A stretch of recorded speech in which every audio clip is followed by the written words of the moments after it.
sans même avoir eu le temps de parler. Notre nature parlait déjà à notre place, sans même avoir eu l'opportunité de prendre une décision.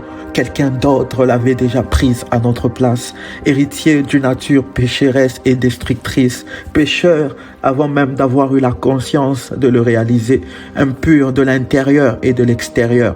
La première destination qui me réclamait de la première seconde que j'ai ouvert mes yeux dans ce monde, c'était l'enfer. Déconsidéré, insulté et méprisé, rien de bon ne pouvait sortir de nous, car notre nature était déjà corrompue et obscure, incapable de plaire à Dieu et d'obéir à sa loi. Devant nous, la mort éternelle, la mort la plus horrible et inimaginable. Le feu de l'enfer nous attendait, un endroit où règne les cris de douleur et de lamentation, sans aucune nuée d'espoir. On portait le nom d'incirconcis, Olivier sauvage, nation rebelle et criminelle. Qu'est-ce qui pouvait nous sauver? Quel espoir avions-nous? Était-il même possible de l'être?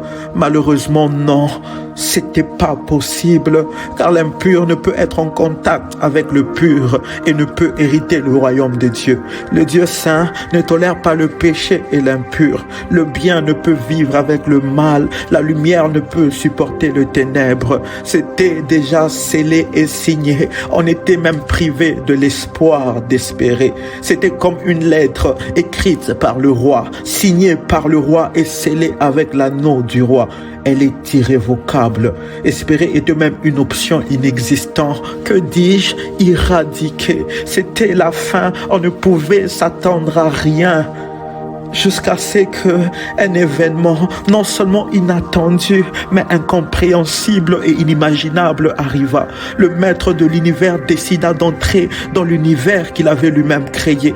C'était semblable à un roi qui abandonne son trône pour vivre avec les indigents du peuple et mourir pour eux, pour leur permettre d'accéder à la royauté. Le Dieu infini et éternel décida d'entrer dans le temps, lui qui était hors du temps, dans l'éternité.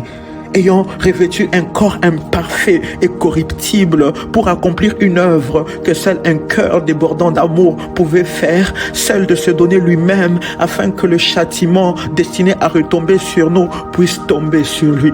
Ayant été traité comme un homme imparfait, lui qui était parfait. Ayant été traité comme un homme impur, lui qui était pur. Comme un coupable, lui qui était non coupable. Déshabillé publiquement, humilié, insulté et frappé, ayant supporté une souffrance tellement grande que le fait d'y penser fait souffrir. Ayant le droit de dire non, il a dit oui. Ayant le pouvoir d'arrêter, il a continué. Ayant la capacité de refuser, il a accepté. Il n'a point ouvert la bouche, semblable à un agneau qu'on amène à la boucherie, à une brebis muette.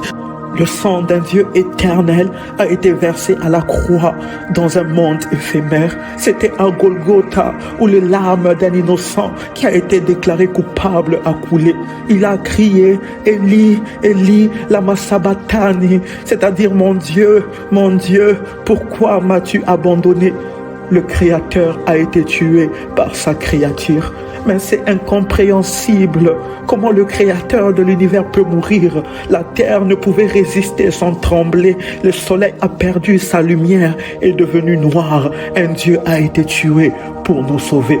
Comment est-ce possible? Comment le roi peut donner sa vie pour les gens du peuple? Comment celui qui ne mérite pas peut décider de mourir pour ceux qui méritent? Comment? Tant de questions. Quelle est la réponse? La réponse, c'est l'amour. Quand on aime, il n'y a pas de raison. Il s'est donné pour nous à cause de l'amour. Il n'y a pas de raison qui justifie l'amour. On le fait parce qu'on aime.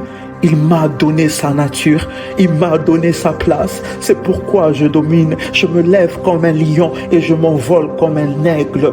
On ne peut me limiter, on ne peut m'arrêter. Je suis une semence, pousse partout, partout où je suis, je pousse et je vais de l'avant. À la croix, par son sacrifice, j'ai été programmé à réussir et jamais échouer.